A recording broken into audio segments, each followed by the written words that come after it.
ನನ್ನ ಕಾಳಜಿ ಇಷ್ಟೇ. ಈಗ ಆರ್ಟಿಫಿಷಿಯಲ್ ಇಂಟೆಲಿಜೆನ್ಸಿ ಬಂದಿದೆ. ಈಗ ನಮಗೆ ಬೇಕಾಗಿರೋದು ಕಾರ್ಯನಿರ್ವಹಣೆಗಾಗಿ ಇಲಾಖೆ ಎಂಪ್ಲಾಯೀಸ್ ಇರಬಾರ್ದು.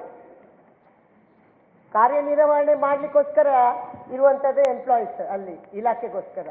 ಇದು ಅಲ್ಲ, ಎಂಪ್ಲಾಯೀಸ್ಗೋಸ್ಕರನೇ ಇಲಾಖೆ ಇದ್ದಂಗೆ ಆಗಿದೆ. ಕೆಲವು ಇಲಾಖೆಗಳಲ್ಲಿ ಸಭಾಪತಿಗಳು ವರ್ಷದಲ್ಲಿ ತಿಂಗಳಲ್ಲಿ ಒಂದೇ ಸಲ ಅವ್ರಿಗೆ ಕೆಲಸ, ಬಿಲ್ ಮಾಡೋದು ಮಾತ್ರ. 70-80 ಸಾವಿರ ಸ್ಯಾಲ್ರಿ ತಗೋತಾರೆ, ಅಷ್ಟೇ ಕೆಲಸ ಇರೋದು. ಇವತ್ತು ಆರ್ಟಿಫಿಷಿಯಲ್ ಇಂಟೆಲಿಜೆನ್ಸಿ ಬಂದಿದೆ, ಒಂದು ಜಾಕ್ ಮತ್ತು ಜೆಮಿನಿ ಅಂತ. ಇದನ್ನು ಯಾವಾಗ ಅಳವಡಿಸ್ತದೆ ಸರ್ಕಾರ ಅಂತ ನಾನು ಕೇಳಲಿಕ್ಕೆ ಇಷ್ಟಪಡ್ತೇನೆ. ಯಾಕೆಂದ್ರೆ ಅಲ್ಲ, ಒಂದೇ ನಿಮಿಷ ಸಭಾಪತಿಗಳು, ಈ ಇತ್ತೀಚೆಗೆ ಬಂದಂತ ಜಾಕ್ ಎನ್ನುವುದು ಎಷ್ಟು ಇಂಪ್ಲಿಮೆಂಟ್ ಮಾಡಿದೆ ಅಂತ ಹೇಳಿದ್ರೆ ಎಲ್ಲ ಭಾಷೆಯಲ್ಲಿ ಕೂಡ ಅದು ಉತ್ತರ ಕೊಡುತ್ತೆ. ನೀವು ಯಾವ ಕರ್ನಾಟಕ ಭಾಷೆ ಕನ್ನಡ ಹೇಳಿದ್ರು ಆಗುತ್ತೆ, ಮಂಗಳೂರು ಕನ್ನಡ, ಹುಬ್ಳಿ ಕನ್ನಡ, ಬೇರೆ ಬೇರೆ ಕನ್ನಡ ಭಾಷೆಯನ್ನು ಕೇಳಿದ್ರು ಕೂಡ ಉತ್ತರವನ್ನು ಕೊಡುವಂತದನ್ನ ಮಾಡುತ್ತೆ. ಇದು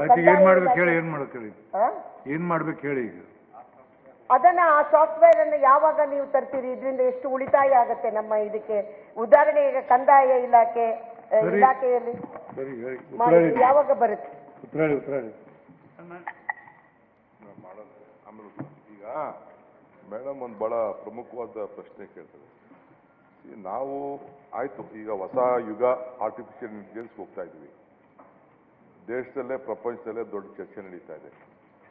ನಾನು ದಾವೋಸ್ಗೆ ಹೋದಾಗೂ ಅಲ್ಲಿ ಬೇಕಾದಷ್ಟು ಚರ್ಚೆ ಇದ್ರ ಬಗ್ಗೆ ಬಂತು. ಮೊನ್ನೆ ಪ್ರೈಮ್ ಮಿನಿಸ್ಟರ್ ಕೂಡ ಡೆಲ್ಲಿಲಿ ಇದ್ರ ಬಗ್ಗೆ ಒಂದು ದೊಡ್ಡ ಕಾನ್ಕ್ಲೇವ್ ಕೂಡ ಮಾಡಿದ್ರು.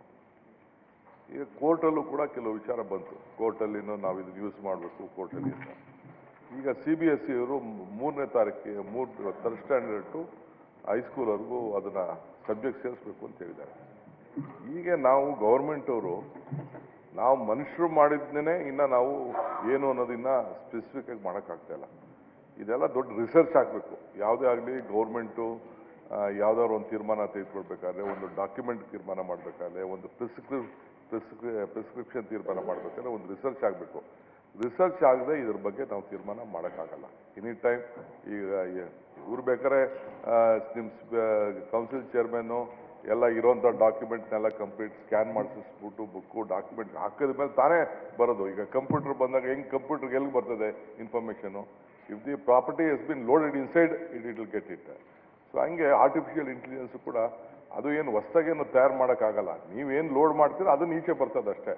ಅದರಿಂದ they can't take A decision. So ನಾವು ಇದ್ರ ಬಗ್ಗೆ ದೊಡ್ಡ ರಿಸರ್ಚ್ ಮಾಡಿದ್ವಿ. ಬೇಕಾದ್ರೆ ದಿನ ಡಿಬೇಟೇ ಮಾಡಿಸಿ ಮಿಕ್ಕಿದ್ದು ನಮ್ಮ ಆನರಬಲ್ ಮಿನಿಸ್ಟ್ರಿ ವಿಚಾರದಲ್ಲಿ ರಿಪ್ಲೈ ಮಾಡಿ. ಸಭಾಪತಿಗಳೇ, ಈಗ ಕರ್ನಾಟಕ ಆಡಳಿತ ಟ್ರಿಬ್ಯುನಲ್ನಲ್ಲಿ ಇದನ್ನು ಅಳವಡಿಸಿದ್ರೆ ಬಹಳ ಒಳ್ಳೇದಾಗತ್ತೆ, ಹೌದಲ್ವ? ಈಗ ತುಷಾರ್ ಗಿರಿನಾಥ್ ಅಂತ ಅಧಿಕಾರಿಗಳಲ್ಲಿ ಕೂತಿದ್ದಾರೆ, ಫೀಡ್ ಮಾಡೋದು ಒಂದು ಇದರಿಂದ. ನಾನೀಗ ಒಂದು ಪ್ರಶ್ನೆ ಕೇಳಿದ್ರೆ ಅದರಲ್ಲಿ ಇದು ಎಲ್ಲಿ ಸಿಗ್ತದೆ ಅಂತ ಹೇಳಿದ್ರೆ ಇಮಿಡಿಯೇಟ್ ಉತ್ತರ ಕೊಡ್ತದೆ. ಯಾಕಾಗಿ ಬೇಕು ಅದು ಹೇಳುತ್ತೆ. ನನಗೆ ಇದು ಯಾವ ಕಡೆ ಹೋದ್ರೆ ನನಗೆ ಉತ್ತಮ ಅದನ್ನು ಕೊಡುತ್ತೆ ಅದರಲ್ಲಿ. ಆದ್ರಿಂದ ಇದನ್ನು ದಯಮಾಡಿ ತಾವು ಒಂದು ಸಮಿತಿಯನ್ನು ಕೂಡ ರಚನೆ ಮಾಡಿ ಇದಕ್ಕೆ. ಯಾರೋ ನಂಗೆ ಇದಕ್ಕೆ ನಿನ್ನ ಭಾಷಣ ಏನು ಅಂತ ಏನು ಮಾತಾಡಬೇಕು ಅಂತ ಕೇಳ್ತಿದ್ದೆ. ನನ್ನ ಮಗಳು ಹೇಳಿದ್ರು, ಅಪ್ಪ ನೀನು ಅದಕ್ಕೆ ಯಾಕೆ ಕೇಳ್ತೀಯ, ನೀನು ಚಾಟ್ ಪಿ ಟಿ ಹಾಕು ಅಂತಂದು. I got lot of information, ಅದ್ರ ಮೇಲೆ ಬೇಕಾದಷ್ಟು ಟ್ರೈ ಮಾಡಿದ್ದೀನಿ. ಬಟ್ ಅಥೆಂಟಿಕೇಶನ್ ಇದೆಯಲ್ಲ ಅದು ಭಾಳ ಹೆಚ್ಚು ಕಮ್ಮಿ ಆಗಿದೆ. ನೀವು ಜಸ್ಟ್ ಬೇಕಾದ್ರೆ ಒಂದು ರಿಸರ್ಚ್ ಮಾಡಲಿ, ಚೇರ್ಮನ್ರೇ ಇದ್ರ ಬಗ್ಗೆ ಒಂದು ರಿಸರ್ಚ್ ಮಾಡಲಿ. ಇಲ್ಲಿ ಏನು ಅಸೆಂಬ್ಲಿಲಿ ಡಿಬೇಟ್ಸ್ ಆಗಿದೆಯಲ್ಲ ಇದನ್ನು ನೀವು ಲೋಡ್ ಮಾಡ್ದೇನೆ ನಿಮ್ಗೆ ಹೆಂಗೆ ಇನ್ಫಾರ್ಮೇಷನ್ ಈಚೆ ಬರ್ತದೆ? I think honourable home minister might have explored lot of ಇದು. ಕೆಲವರೆಲ್ಲ ಎಜುಕೇಷನ್ ಇರೋರು ಕೂಡ ಎಕ್ಸ್ಪ್ಲೋರ್ ಮಾಡಿರ್ಬೋದು ಅಂತ ಕಾಣ್ತದೆ. ಸೊ ಇಂಥವೆಲ್ಲ ಕೋರ್ಟಲ್ಲೂ ಕೂಡ ಇದ್ರ ಬಗ್ಗೆ ದೊಡ್ಡ ಡಿಬೇಟ್ ಆಗ್ತಿದೆ. ಕೋರ್ಟಲ್ಲಿ ಏನು ಈಗ ಅವರ ರೂಲಿಂಗ್ಸ್ ಬಂದಿದೆ ಅದನ್ನ ಲೋಡ್ ಮಾಡಿದಾಗ they can take it up. But they can't write a judgment only depending on the whatever is there in the artificial intelligence. This is the biggest this one. ಇನ್ನ ಒಂದು ಈಗ ನಡೀತಾ ಇದೆ. ಮುಂದಕ್ಕೆ ಹೇಳ್ತೀನಲ್ಲ, ಇದು ಇಡೀ ಪ್ರಪಂಚದಲ್ಲಿ ಎಷ್ಟು ಜಾಬ್ ಕಳ್ಕೊಳ್ತೀವಿ, ಎಷ್ಟು ಅನುಕೂಲ ಆಗ್ತದೆ, ಇದು ಬೆಟರ್ ಏನಾಗ್ತದೆ ಅದೆಲ್ಲ ಕೂಡ ನಡೀತಾ ಇದೆ. ಡೆಫಿನೆಟ್ಲಿ ನಾವು ಅದಕ್ಕೆ ಮುಂದಕ್ಕೆ ಹೋಗಿದ್ದೀವಿ, ಹೇಗೆ ಈಗಾಗಲೇ ಅಡಾಪ್ಟ್ ಮಾಡ್ಕೊಳ್ತಾ ಇದ್ದೀವಿ. ಬಟ್ ಇಂಥ ಕೇಸ್ಗಳಲ್ಲಿ ಕೆಲವು ಆಸ್ತಿಗಳು ತೀರ್ಮಾನ ಮಾಡ್ಬೇಕಾರೆ, ಕೆಲವು ಯಾವ್ದಾದ್ರು ಮಾಡ್ಬೇಕಾರೆ you can't come until you input some ಏನಾರಲ್ಲಿ ಕೊಡ್ಲಿಲ್ಲ ಅಂತಂದ್ರೆ ನಿಮ್ಗೆ ಯಾವ ಇದ್ರಲ್ಲೂ ಕೂಡ ರಿಸಲ್ಟ್ ಬರಲ್ಲ. ಈಗ ನಾನು ಇದಕ್ಕೆ ಯಾವುದೋ ಎಲೆಕ್ಷನ್ ವಿಚಾರಕ್ಕೆ ಹೋಗಿದ್ದೆ ನಾನು ಅಸ್ಸಾಂಗೆ. How to win Assam election ಅಂತ ಹಾಕ್ತೆ. ಅವ್ರದ್ದೇ ಆದಂಥ ಒಂದು ರಿಪೋರ್ಟ್ ಬಂತು. ಅದ್ರ ಮೇಲೆ ನಾವು ಎಲೆಕ್ಷನ್ ಮಾಡೋಕ್ಕಾಗ್ತದ? It is not possible. ಇಲ್ಲ ಸಭಾಪತಿಗಳ ಒಂದೇ ನಿಮಿಷ ಸಭಾ ಆರ್ತಿ ಆರ್ತಿ ಉಪಮುಖ್ಯಮಂತ್ರಿ ಬಿಡಿ